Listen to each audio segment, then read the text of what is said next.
I'm Rob Shore. I'm a writer and producer. I tend to do sort of stories that take complex things and make them more simple. So maybe people don't understand exactly how neuroscience in the developing child brain works. I try to make simple stories that make those things more accessible. And then I do silly comedy shit too. So this is a web series from Sweden. It's these two Swedish guys who go around trying to discover sort of the meaning of life. And they go to this silent retreat, like this sort of bullshit new agey silent retreat in California.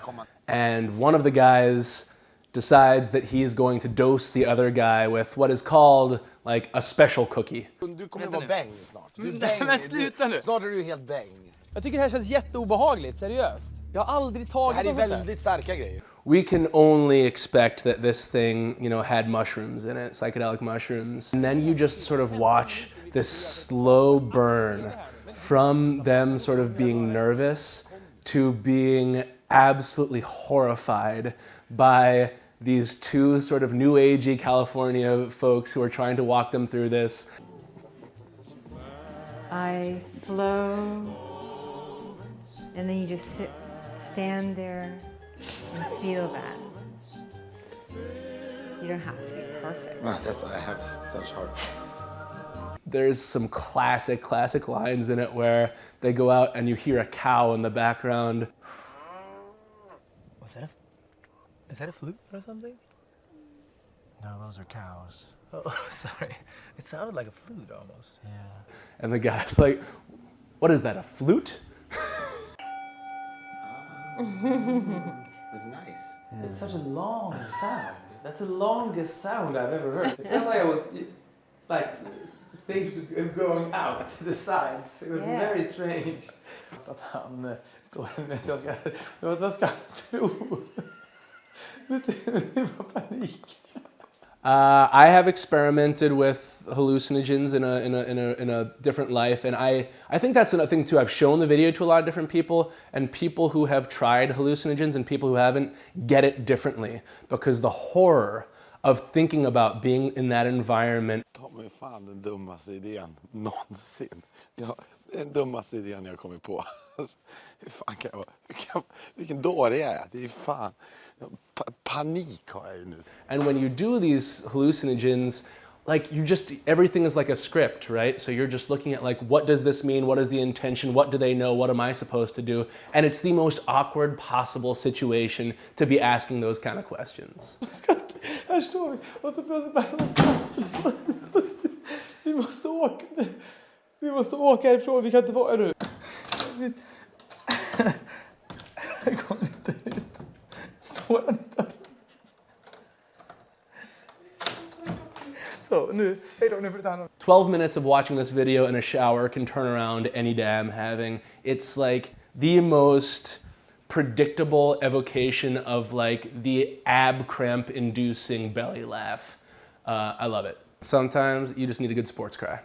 And a sports cry is different than any other kind of cry out there, right? And this story is just, you know, it's about this kid who has autism, and he's the equipment manager. Jason McElwain was at practice today doing what he does every day. As a student assistant, he helps out the team. But all that changed on Wednesday night. They give you the Rudy scenario, right? They give you it's the last game, and they're going to get him in, and they just want him to take one shot. You know, maybe if he could get a basket, it would make his life, it would make the coach's life, it would make the school's life. He's also loved by his teammates and fellow students. That's why they came to the game with his face on signs. And when he entered the game, they went crazy. And, you know, I said that it's like the Rudy scenario, but you know what? Fuck Rudy, man. Rudy, like, you know, he like gets in for one play and nothing happens. This guy drains. A three-pointer that set the gym on fire. I was very excited. The team was excited. Everybody else was excited. But J-Mac wasn't done. He kept shooting and kept hitting. Another three and another three. I was on fire. It was hotter than a pistol. When he was done, he had hit a team record tying 6 3-pointers.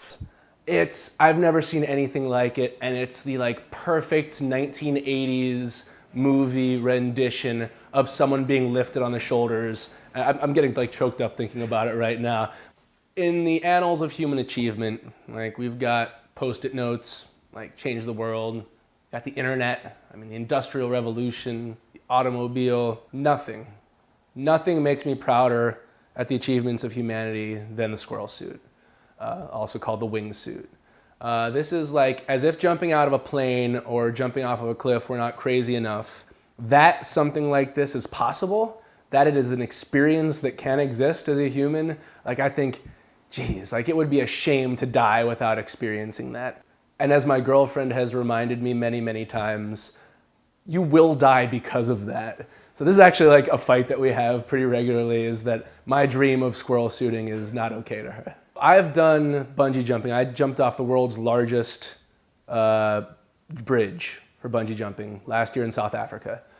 This is so different though, because you have so much ability and agility to move around. They're just like buzzing the tower. They're going under waterfalls, going through little holes in rocks between buildings. And some of them are like landing without a parachute, you know? I just think that everyone should be required to squirrel suit once before they die.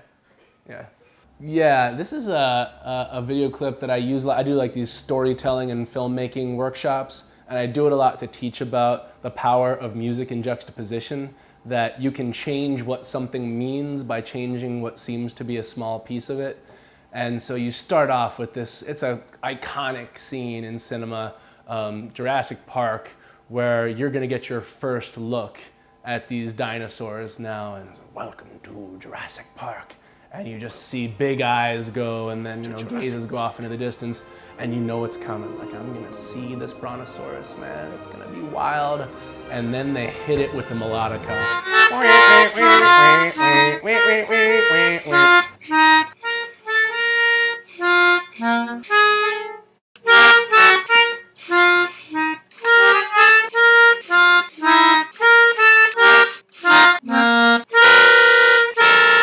And it makes me die. It makes me laugh so hard.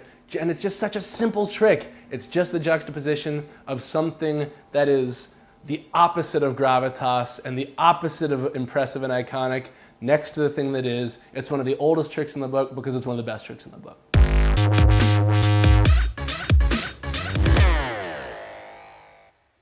Education. Oh, this is All of a sudden we're Breaking Bad. Oh. Yes. A little like Banksy, right? Oh, hell yeah, little street art.